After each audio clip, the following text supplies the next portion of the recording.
so glad you could join me. I'm Madeline Rose, and this is the Rose Witchcraft Coven.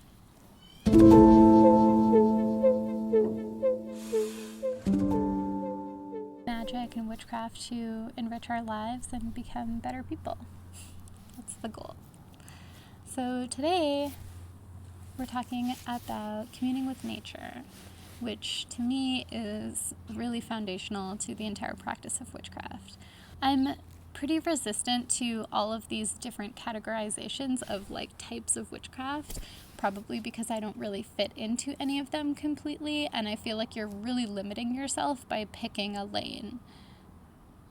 I think it's completely unnecessary, but that's what I think. So I suppose that the practice I'm going to discuss today would be considered green witchcraft. But again, to me, the entire practice of manifesting, of spells, of meditation, anything that you do, all relates back to our connection to the world around us. So communing with nature is key, regardless of what type of path that you're following. If you're like me, then you consider nature to be your church,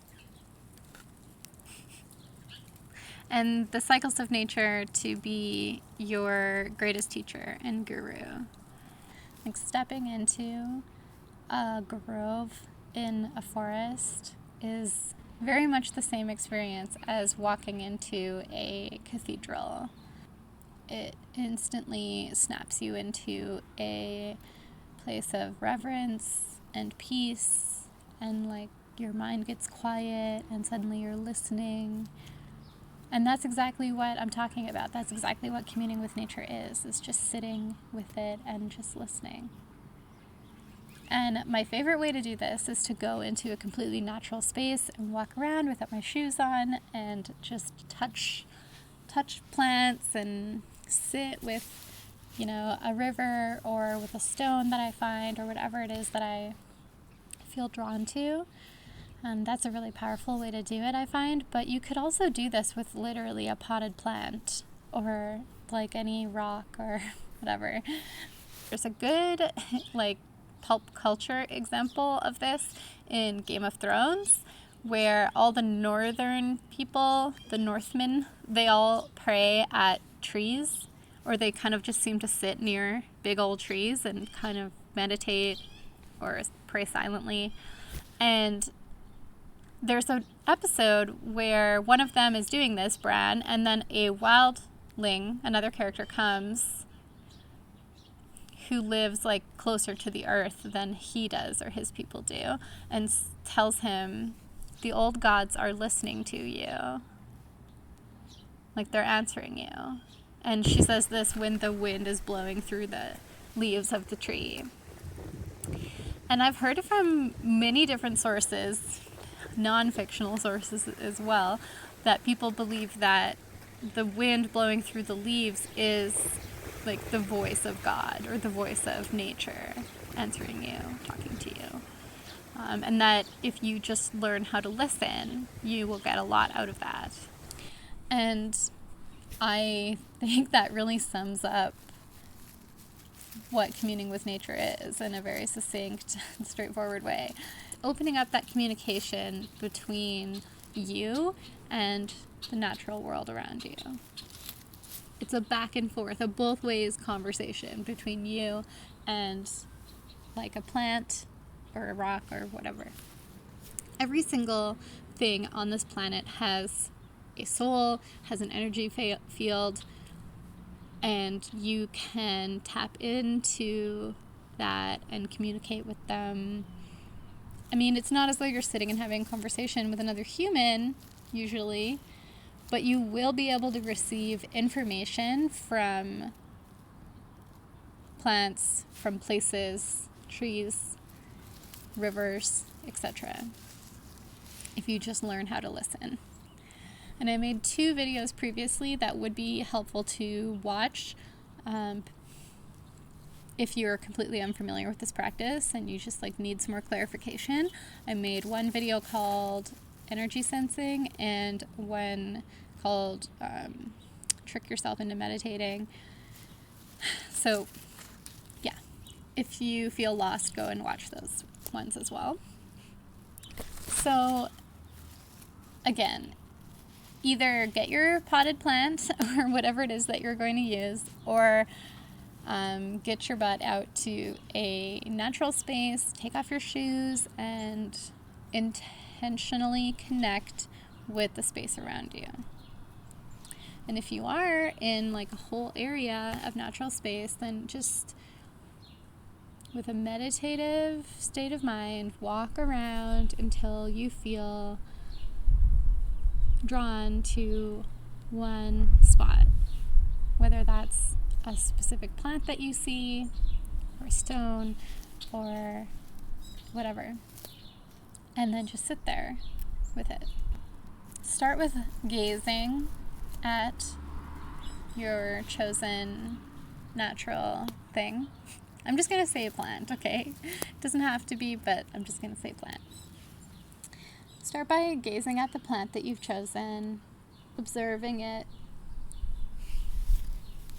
For example, right now, this bush, not all of the petals or the flowers are open because it's really cloudy today.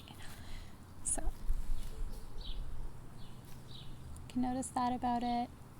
If you know what plant it is, you can acknowledge that, but then just let that go because the label is not important. And the explanation as to why the plant is doing whatever it's doing is also not that important. What is important is opening up this energetic channel between yourself and the plant. And so once you're gazing at it, then you can move on to gently touching it. Be aware of what contact irritant plants that grow in your area look like poison ivy or poison oak, for example. And remember, the leaves of 3, let them be. Do not touch. However, it's not like every plant in the wild is going to hurt you if you touch it. So usually it's okay. If you're not sure, then just put your hand near it without touching it.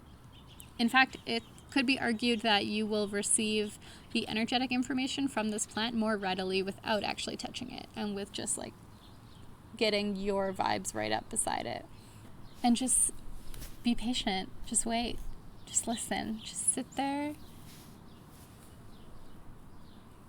Open up and allow yourself to receive the information that this plant that intuitively was calling to you wants to impart.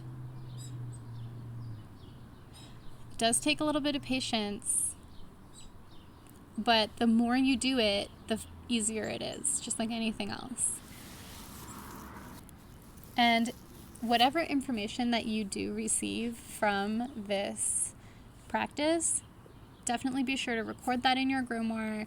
And if you find out what type of plant that is and what it's for, or like what it symbolically means, don't write off the information that you received from that interaction in favor of like something that you found in a book, because it's like you heard it right from the horse's mouth when you sat there with this plant. It told you what it is going to do for you, or like what it means for you in that moment on your path.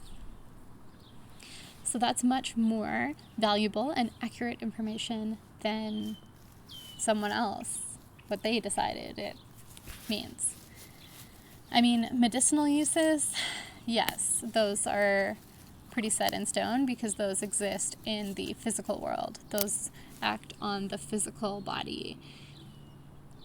But in terms of like what it means to you spiritually or how it can help you in your craft, that's something where you definitely should favor the information you get from communing with that spirit rather than what you find in a book.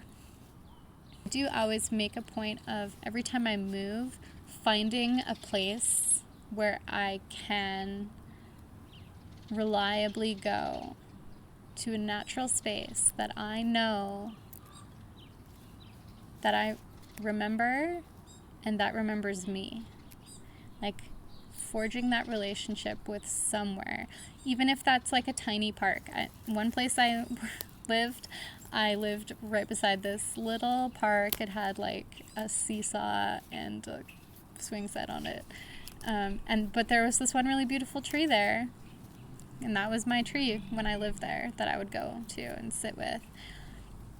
And now I'm so blessed that I actually have, a lot of plants and a couple of trees on my property, like we're in my backyard right now, that I can always come to, and it's right outside my door. I mean, it's in the middle of the city, but still nature. And if you don't have anything like that near you, then you can just get some houseplants and literally make your own space.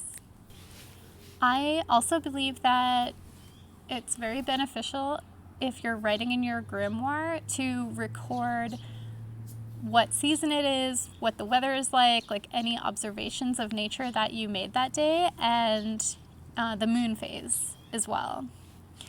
It just keeps you in touch with the cycles and keeps you kind of cycling along with them. This practice is worth the patience if you can begin communicating with the natural world directly. It's an invaluable experience.